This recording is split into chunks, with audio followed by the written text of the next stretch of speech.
नाज़रीन तव्हांखे सुजाल खां ब्रेकिंग न्यूज़ का आगाह कंदा हलूं त डिग्री कॉलेज सुजाल में क़ाइम एहसास कफ़ालत सेंटर ते गैरकानूनी कटौती कई पई वञे,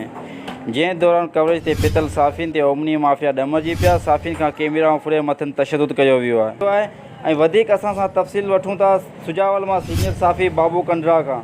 बाबू कंडरा, इहो ॿुधाइजो त एहसास कफ़ालत सेंटर में मुस्तहिक औरतुनि जी कुस्त मां गैरकानूनी कटौती कई पई वञे ऐं साफ़िन ते तशदुद कयो आहे, वधीक आगाही कजो। जी हाँ, सजावल में क़ाइम एहसास किफ़ालत सेंटर जंहिं ते मुस्तक औरतुनि जी आयल रक़म मां नाजाइज़ कटौती कई पई वई, जंहिंजी असांखे इतला मिली ऐं उन इतला मिलण खां बाद में असां जॾहिं एहसास किफ़ालत सेंटर जेको बॉइज़ डिग्री कॉलेज सजावल में क़ाइमु कयो वियो आहे, उते असीं पंहिंजी साफ़िन जी टीम सां जॾहिं पहुतासीं त उते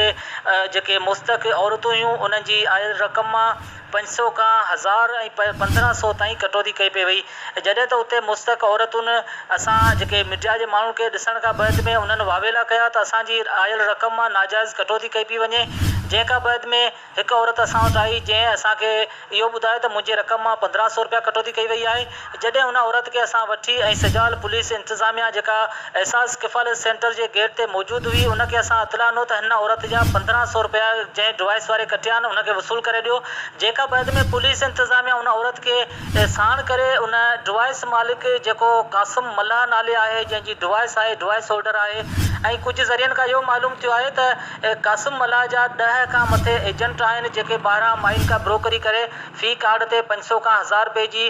डीलिंग ते उहे कार्ड संदसि डिवाइस ते कैश कराईंदा आहिनि। ऐं जॾहिं त उहा माई जेका मुतासिर हुई जंहिंजा 1500 रुपया कटौती थी ऐं पुलिस जॾहिं वठी उते डिवाइस होल्डर वटि पहुती त माई कसम खणी वई त मूंखे कंहिं एजेंट वग़ैरह वठां मूं पैसा न वरिता आहिनि, बल्कि मूं इन ई वठां पैसा वरिता आहिनि जंहिं मुंहिंजी नाजाइज़ कटौती 1500 रुपया कई आहे। ऐं उन जा कॉल पधरा करण खां बाद में